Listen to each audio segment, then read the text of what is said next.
Welcome to There Is a Method to the Madness. My name is Rob Maxwell. I'm an exercise physiologist and personal trainer. I'm the owner of Maxwell's fitness programs, and I've been in business since 1994. The purpose of this podcast is to use science to get to the real deal of what really works and, most importantly, why it doesn't work. I'm going to talk about hit pause today. Hit the old pause button. And what does that mean as far as your resistance training goes? Before I get to that, let me thank Jonathan and Lynn Gilden of the Gilden Group at Realty Pros. Look, these guys are the absolute best. Realty Pros is the best in Volusia County, and Jonathan is my guy that I go to for any real estate needs. I vouch for him. Give him a shout, 386-451-2412. So today we've got to learn how to hit the old pause button. So what that means is in relation to strength training, good old resistance training. As all of you probably know by now, I always say form is everything. It all comes down to how we do things. That's the most important variable. Intensity is the most important variable. We don't just want to go through the motions. We want to make sure what we're doing correctly. And that is the big push that I've always done. I believe in that. And part of form is the tempo, and part of tempo is the pause. The pause is such a simple thing, but it's such an important thing. So we have to learn the science of the pause. And what that means is there's a part in most every, but not every, strength training or resistance training exercise where we need to pause, or where I should say we should pause. It's important because when we pause, we're actually working the isometric part of the contraction of the muscle. All right? So there are three contractions in the muscle that matter. There is the concentric portion, or the concentric contraction, and that is when the muscle fiber itself is shortening, which means it's tensing, which means that's on the positive. So that's when you feel the resistance and you're pushing through the resistance. That's the concentric portion.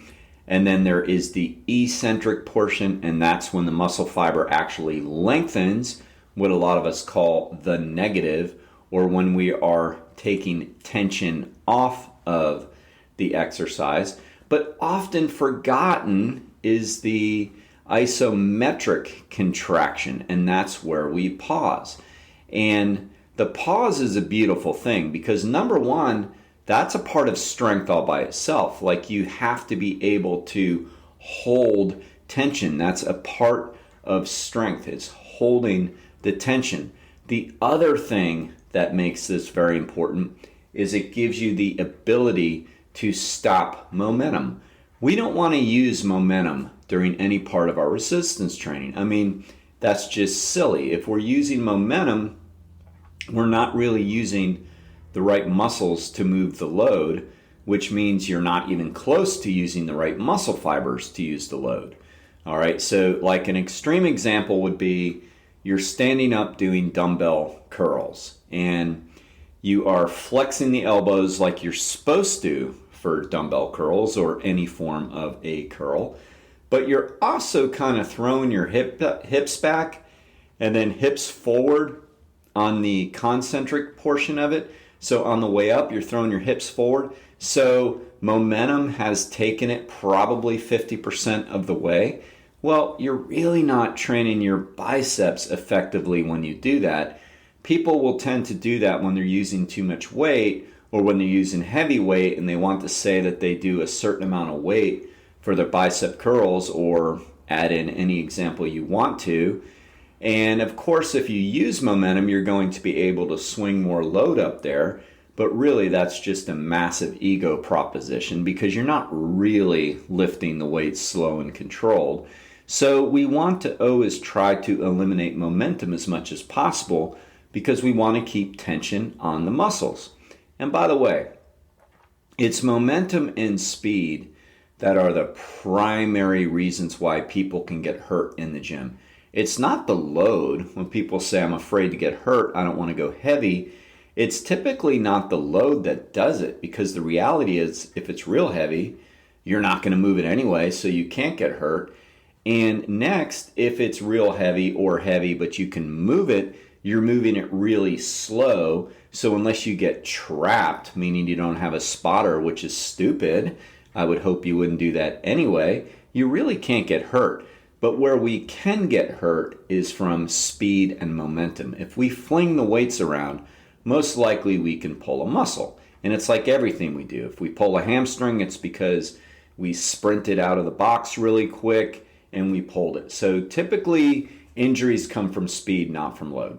So let's get back to the pause. The pause is so critical because one, it stops momentum, and two, it's part of the muscle contraction that often gets neglected. Now, where do we pause? So pretty much on all rotary exercises, and rotary exercises are primary joint exercises, or you may know them as isolation exercises. So when we isolate a particular muscle group of any kind, deltoids, biceps, quads, hamstrings, whatever, we should pause at the top if we are doing a flexion or extension type of exercise. We should pause at the bottom if we're doing a form of flexion exercise, okay? So if that didn't make sense to you, extension means that you're lengthening the joint, flexion means that you're shortening the joint. If you really haven't thought about that or care to think about that, just pretty much think, where is the hardest point I should pause at that point? So on a leg extension, when the plates are connected to each other, obviously that's not very hard because the load is resting on the load, right?